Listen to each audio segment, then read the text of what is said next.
भारत का रुख करेंगे, देश की राजनीति की बात करेंगे। सीटों के बंटवारे को लेकर विपक्षी गठबंधन की लगातार बैठक जारी है। आज महाराष्ट्र के 48 लोकसभा सीटों को लेकर कांग्रेस, शिवसेना, उद्धव और एनसीपी शरद पवार गुट को लेकर बैठक होगी। तीनों दल अपने अपने लिए ज्यादा से ज्यादा सीटों की मांग कर रहे हैं। ऐसे में यह बैठक बेहद अहम है और इस बैठक के बाद 14-15 जनवरी को सोनिया गांधी, मल्लिकार्जुन खड़गे, शरद पवार और उद्धव ठाकरे की बैठक होगी।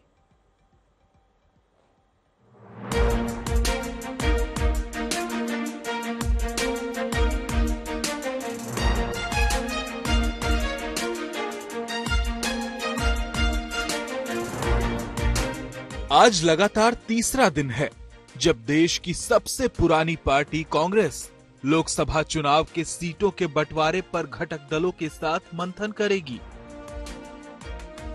आरजेडी से पहले दौर की बात हो गई। आम आदमी पार्टी से भी कल मैराथन बात हुई। आज बारी उद्धव ठाकरे और शरद पवार की पार्टी की है। जी हां, महाराष्ट्र में कांग्रेस, शिवसेना उद्धव गुट और एनसीपी का शरद पवार गुट में कौन कितनी सीटों पर लड़ेगा, आज उस पर चर्चा होगी। वैसे सूत्रों के मुताबिक आज की चर्चा के बाद 14 से 15 जनवरी को दिल्ली में सोनिया गांधी और मल्लिकार्जुन खड़गे के साथ शरद पवार और उद्धव ठाकरे के बीच लोकसभा चुनाव के सीट बंटवारे को लेकर चर्चा होगी। बैठक के पहले के बयानों से साफ है कि कांग्रेस को मन मुताबिक सीट पाने के लिए काफी सौदेबाजी से गुजरना होगा। हमने 2019 में दिखाया है। अगर आप 2019 के आंकड़े देख लीजिए तो इसमें विनेबिलिटी फैक्शन देखा जाएगा। अब 2024 में आप विनेबिलिटी कोशेंट देखेंगे। अगर भारतीय जनता पार्टी के साथ हम उस समय अलायंस में थे, 23 में से हमने 18 सीटें जीती हैं। सहयोगी दलों के साथ कांग्रेस की अब तक जितनी भी बात हुई है वो बहुत कामयाब नहीं हुई है।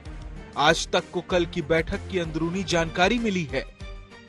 सूत्रों के मुताबिक कांग्रेस और आप के बीच कल दिल्ली के अलावा पंजाब, हरियाणा और गोवा पर भी चर्चा हुई। खबर है कि कांग्रेस के सामने आम आदमी पार्टी ने दिल्ली में 3 सीट देने का प्रस्ताव रखा है, लेकिन उसने ये भी कहा कि गुजरात, हरियाणा, गोवा में कांग्रेस बड़ा दिल दिखाए। आम आदमी पार्टी ने कांग्रेस से गुजरात में 1, हरियाणा में 3 और गोवा में 1 सीट की मांग की है। यही नहीं, आम आदमी पार्टी ने कहा है कि पंजाब में आप कांग्रेस को 6 सीटें देने को तैयार है। हालांकि पंजाब में दोनों दल की राज्य इकाई में ज्यादा से ज्यादा सीट को लेकर सिर्फ फुटअव्वल मचा है। भारतीय राष्ट्रीय कांग्रेस और आम आदमी पार्टी ये इंडिया का एक बहुत एक मजबूत हिस्सा है, महत्वपूर्ण हिस्सा है और हम मिलकर चुनाव लड़ेंगे और हम भारतीय जनता पार्टी को शिकस्त देंगे।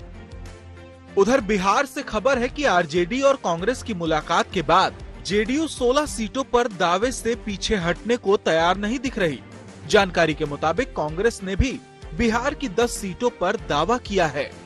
कांग्रेस बातचीत के जरिए गठबंधन में शामिल पार्टियों की एक राय बनाने की कोशिश में लगी है, लेकिन सीटों को लेकर हर पार्टी को रजामंद कर पाना इतना आसान नहीं है। दिल्ली से राहुल गौतम, मौसमी सिंह, आशुतोष मिश्रा, कुमार कुणाल के साथ पंकज जैन, आज तक। आशुतोष मिश्रा मेरे सहयोगी जुड़ गए हैं तमाम जानकारी के साथ। आशुतोष, आज ये बेहद अहम मीटिंग है महाराष्ट्र में सीट बंटवारे को लेकर। इसमें सर फुटअव्वल की नौबत तो आ सकती है क्योंकि 3 पार्टियां जो बेहद महत्वाकांक्षी और पहले भी इनमें आमने सामने की जंग हमने देखी है।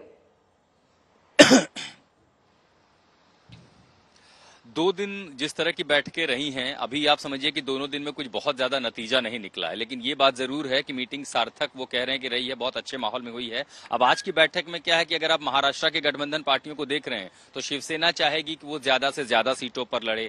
कांग्रेस ये कहेगी कि देखिए आपके तो जो गठबंधन में काफी दरार है, आपकी जो अपनी पार्टियां हैं उनमें ही बिखराव हो गया है। तो अब शिवसेना को ये लगता है कि अगर वो ज्यादा सीटों पर नहीं लड़ेगी, वोट ट्रांसफर सबसे बड़ी चुनौती हो सकती है। उसी तरह एनसीपी भी उसमें बड़ी भागीदारी मांग करेगी।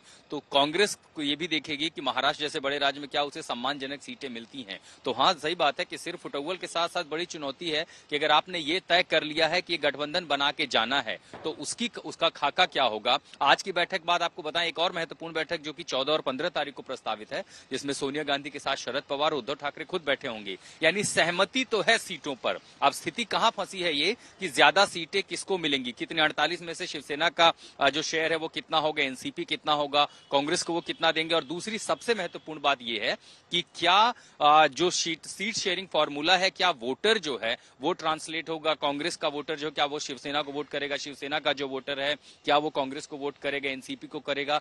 उस पर भी तो सहमति आपको बनानी है। आपने आपस में तो सीटें बांट ली, लेकिन आपको अपने वोटर को भी तो उसके साथ लाना होगा। वो प्रक्रिया कब शुरू होगी, कब आप प्रचार करेंगे, कब लोगों को बताएंगे, तो अपने आप में आप समझिए कि चुनौतियां अभी तो शुरू हुई हैं इंडिया ब्लॉक के लिए। ठीक है, बहुत बहुत शुक्रिया तमाम जानकारी के लिए आपका।